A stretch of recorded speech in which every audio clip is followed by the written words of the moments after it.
Students, हमारे YouTube channel वेद study class में आपका स्वागत है। स्टूडेंट्स, इस वीडियो में आपको घातांक और करणी पर आधारित प्रश्नों में करणी के अंदर करणी वाले प्रश्नों का हल बताने वाले हैं। तो स्टूडेंट्स, हमारे इस वीडियो में आप बने रहिए। हम आपको करणी के अंदर करणी वाले प्रश्नों के हल को लंबे समय तक याद रखने का ट्रिक बताएंगे, तरीके बताएंगे। ऐसे तरीके से बताएंगे आपको जिससे कि आप इस प्रश्न को हल करने का तरीका लंबे समय तक याद रख सकें।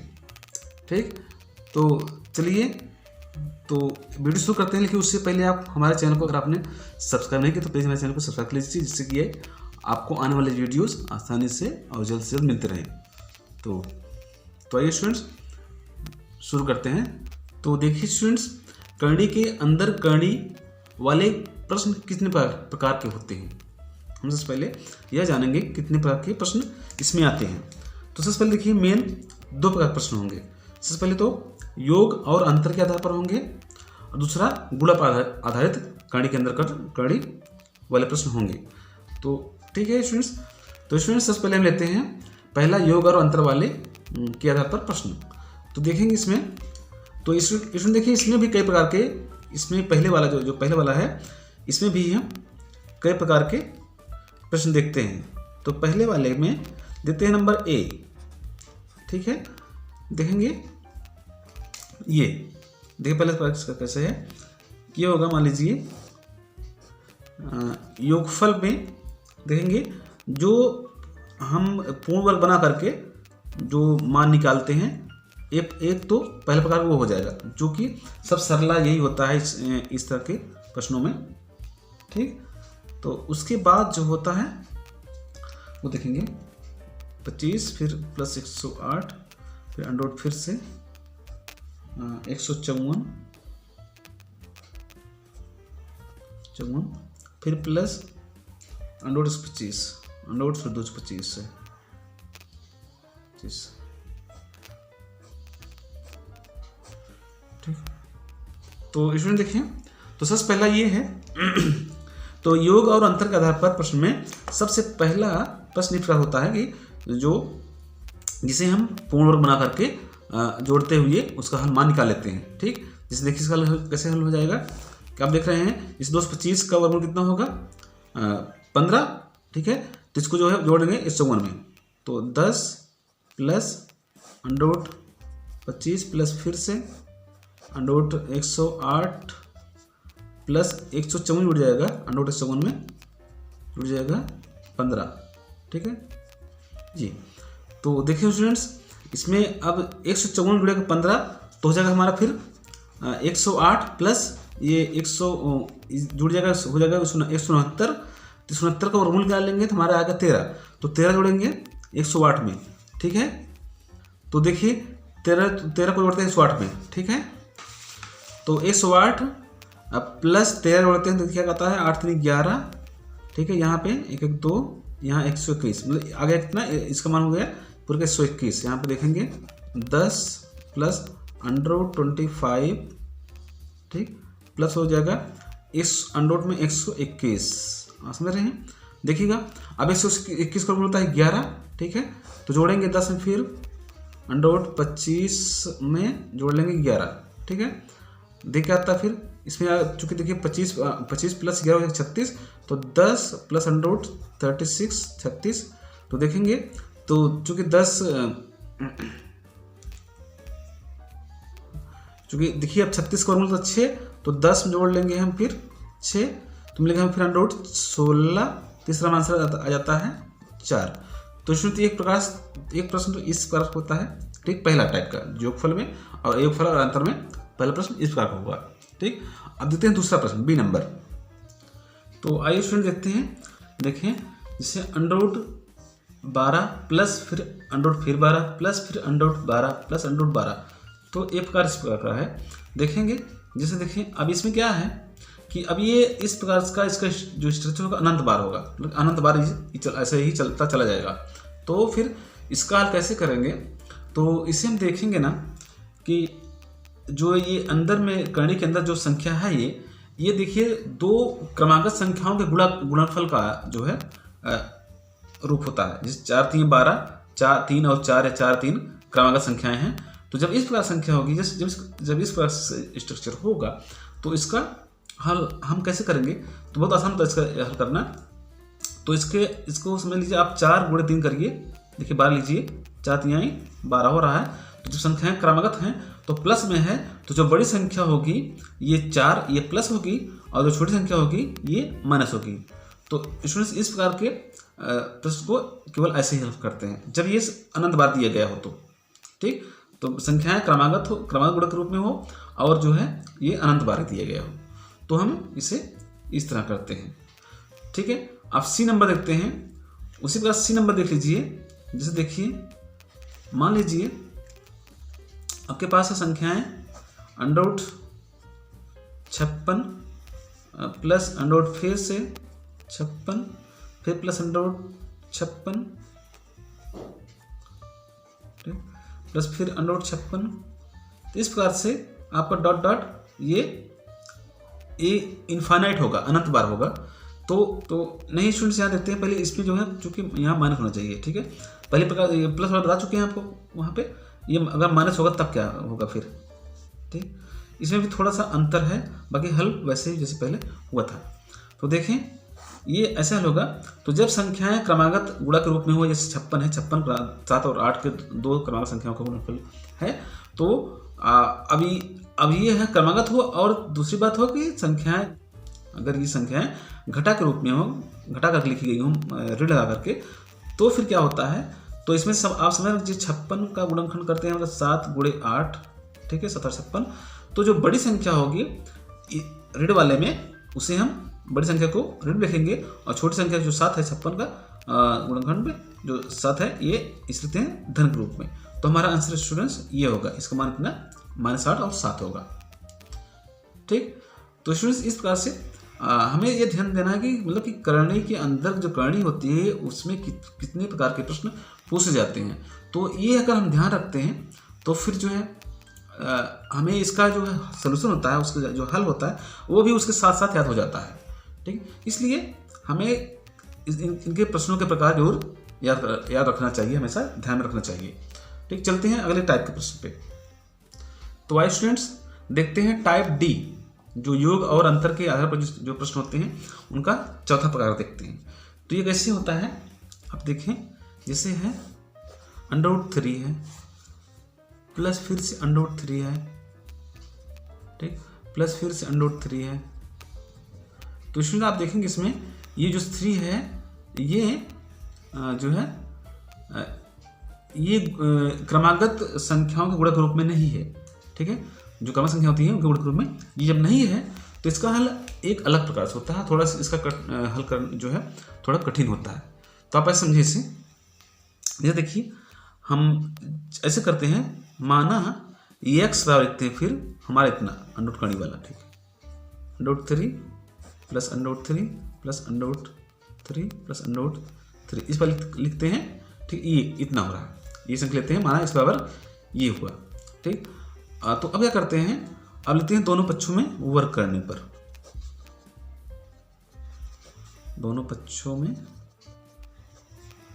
वर्ग करने पर तो देखेंगे तो हमारा a हो जाएगा x² x हो जाएगा स्क्वायर, ठीक है। ये हो जाएगा 3 प्लस √3 प्लस √3 प्लस √3, चूंकि ये एक अनंत बार है, इनफाइनाइट है, ठीक है। तो फिर क्या करते हैं, अब देखिएगा, अब इसे हम बनाते हैं फिर एक द्विघात समीकरण, ठीक है। देखें अब चूंकि ये स्क्वायर यहाँ पे है, ओके। अब चूंकि ये 3 इधर आ जाएगा तो माइनस, एक बार ऐसे लिख लीजिए आप, चूंकि देखिए 3 प्लस अभी ये चूंकि x बराबर है हमारा 3 प्लस ये है इतना, तो जहाँ ये संख्या हमारी बन रही प्लस में, यहाँ रखते हैं हम x, ठीक है, आप समझ रहे हैं, ठीक। चूंकि हमारा x बराबर है √3 प्लस √3 ये है अनंत बार, डॉलर करते हैं, ठीक है, ये बार लिखते हैं। तो फिर अब ये बन गया हमारा, देखिए ये बन गया एक द्विघात समीकरण, -x रखिए -3 = 0, ठीक है। तो अब हम क्या करेंगे, इसे हम देखिए, अब चूंकि इसका इस तरह से जो है हल नहीं हो पाएगा सीधे गुणनखंड के रूप में, तो हम इसे करते हैं श्रीधराचार्य सूत्र से या द्विघात सूत्र से कहते हैं। तो यहाँ पे देखिए, तो हमारा a बराबर कितना है, यहाँ पे चूंकि ए एक्स स्क्वायर, तो a मतलब कि 1 ही है, और b हमारा क्या हो जाएगा, b बराबर -1 है। यहाँ देखिए, तो a x square minus b x या plus b x plus c होता है। तो देखेंगे तो b बराबर -1 होगा, c बराबर भी -3 है, ठीक है।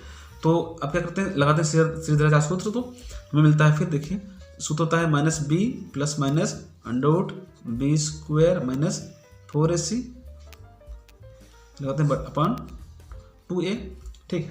तो देखिए जब हम यहाँ सूत्र लगाते हैं फिर, तो देखिए तो -b है, -b मतलब -1 रखते हैं अंदर में, बाहर माइनस है, ठीक है, प्लस माइनस फिर √b का कितना होगा, -1 है, तो -1 का स्क्वायर हो जाएगा, प्लस 1 होगा। तो देखिए माइनस ये -4ac, 4 इंटू a हमारा है 1, c हमारा -3 है, ठीक है, अपॉन है यहाँ पे 2a है, ठीक। तो छुट्टी लिखते हैं, ठीक है। देखिए यहाँ पे डालते हैं इसे, तो देखिए ये +1 हो जाएगा, बाहर माइनस अंदर माइनस, तो ये हो गया +1, ठीक है, प्लस माइनस फिर ये अंदर हो जाएगा 1, ठीक है, इसका -1 इसका हो जाएगा +1, फिर यहाँ पे देखिए बाहर अंदर माइनस है, बाहर माइनस है, तो प्लस हो जाएगा, तो 4 × 12 हो जाएगा ये, ठीक है, बटे में 2 इंटू a माना है 1, ठीक है, हमने 1 लिखा था, 2 1 लिख देते हैं, 2 इंटू 1, ठीक है, ओके। देखिए तो अब इसका देखिए हल, तो हो जाएगा हमारा फिर 1 प्लस √13 या -1 प्लस मान लिखते हैं बटे 2। तो देखिए यहाँ निकालते हैं हम जो है 13 का वर्गमूल, ठीक है, 13 को निकालेंगे तो लिखते हैं फिर देखिए 4 रखते हैं पहले, देखिए 4 से 16 3 का 9, 3 बार जाएगा, 3 3 का 9, जानते होंगे 4 13 डेसिमल लगते हैं, दशमलव करके बढ़ाते हैं, जोड़े में जुड़वाते हैं, ठीक है, ये हो जाएगा, ठीक है, 3 जोड़ते हैं, 3 3 6, ठीक है, रखते हैं दशमलव, फिर तालिए हैं, तो 6 6 36, 6 6 36 6 बार जाएगा, 6 6 36, 6 6 39, ठीक है, एक आ गया यहाँ पे, कुछ नहीं, ठीक है, मतलब 3.6 आया स्टूडेंट्स। यहाँ पे लिखते हैं 1 plus minus √3.6 1 plus minus 3.6 upon 2। तो देखिए एक बार जब प्लस लेते हैं 1 प्लस करके 3.6 अपॉन 2, तो आता है 4.6 अपॉन 2, इसका आंसर हो जाएगा 2 3 2 2 4 2 3 6 2.3 तो आ रहा है, ठीक है। अगर 1 माइनस लेते हैं, 1 माइनस 3.6, तो देखेंगे 1 2, तो यह जो हो जाएगा -2.6/2, ठीक है, चूँकि घट जाएगा प्लस में, ये माइनस में ये माइनस से प्लस में घट जाएगा, तो -2.6 आएगा, तो 2 से कंसिडर करें तो -1.6 आ जाएगा, -1.3 सॉरी -1.3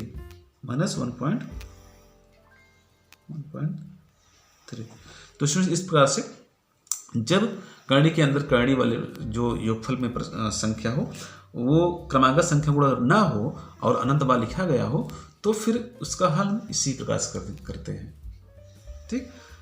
तो इसमें हमारा फिर आगे इसका आंसर मतलब 2.3 और -1.3 ये होगा इसका आंसर, ठीक। तो चलिए स्टूडेंट्स अब चलते हैं आगे।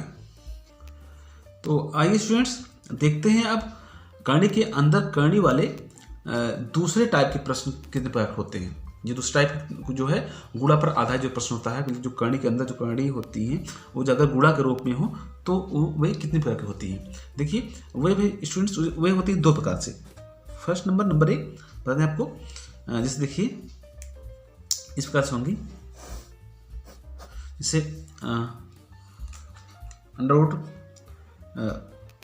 √5 है गुणे फिर √5 है गुणे √5 है अंडर रूट 5 है।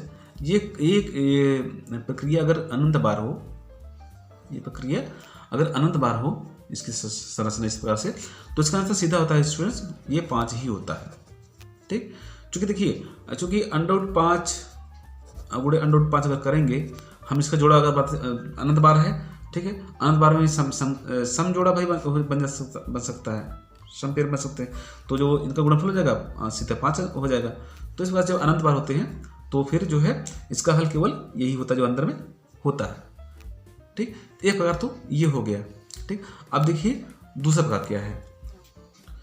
तो दूसरा प्रकार ये है स्टूडेंट्स कि बिना बता लेते हैं से कि अगर अंडर रूट में हो, ये संख्याएं अंडर रूट में हो, गुणा के रूप में हो, जैसे मान लीजिए 5 है, फिर अंडर रूट में फिर से 5 है, और ये फिर अंडर रूट 5 है, फिर अंडर रूट 5 है। ठीक है, इस 4 बार दिया गया है। ठीक, ये चूंकि इसमें सीमित संख्या है, इसमें ये चीज़ें जो है इनफाइनाइट, मतलब ये 5 और अंडर रूट 5 का गुणा इनफाइनाइट बार नहीं होगा, तो फिर क्या होगा, तो इसका हल इस तरह से होता है कि इसे 5 लिख लीजिए। ठीक है, इसका मान क्या होगा, देखिए इसमें 5 लिख लीजिए आप। अब कितनी बार 5 को अंडर रूट कितनी बार है, 1 2 3 4 बार है। ठीक है, तो जो है इसके घात क्या करते हैं इसे, तो 2 गुणे 2 4 बार करते हैं। ठीक है, जितनी बार होगा उतनी बार 2 गुणा करेंगे, और उसमें से -1 कर लेंगे, फिर बटे में फिर जितनी बार है 4 बार है तो 4 बार लिख देते हैं। ठीक, इसमें ऐसे रख देते हैं, तो जो फिर इसका आंसर आएगा 5 की पावर हो जाएगा, तो 2 × 4 2 × 8 2 × 16 में से 1 घटे 15 आ जाएगा, बटे 2 × 4 2 × 8 2 × 16 बटे 16। तो इसका आंसर हो जाएगा 5 घात पे 15/16। ये आंसर होगा स्टूडेंट्स। तो स्टूडेंट देखना आपने, तो घातांक और करणी में जो करणी के अंदर करणी और प्रश्न होते हैं, उनका हल, उनके जो प्रकार होते हैं हमें उनको याद रखना है। अगर उनके प्रकार याद रखते हैं तो हमें उसके साथ साथ उसका हल भी कुछ ध्यान में रहता है हमेशा। ठीक, तो स्टूडेंट्स देखिए, तो करणी के अंदर करणी वाले प्रश्न इतने ही प्रकार के होते हैं। आप इससे ज़्यादा नहीं सोच सकते हैं, ना सोचिएगा, इसमें आपकी डर जो है खत्म हो जाएगी। तो स्टूडेंट्स अगर हमारे चैनल को अभी तक आपने सब्सक्राइब नहीं किया तो प्लीज़ हमारे चैनल को सब्सक्राइब कर लीजिए, जिससे आने वाला जो वीडियो हो आपको तुरंत जल्द से जल्द मिल जाए। और इस प्रकार से करणी के अंदर करणी वाले प्रश्न या करणी के आधार पर जो प्रश्न होंगे उनको हम आपको आसानी से इस तरह से समझाते रहेंगे। ठीक, और आपके मैथ के डर को खत्म करते रहेंगे। ठीक, तो चलते हैं स्टूडेंट, तब तक के लिए जय हिंद, वंदे मातरम।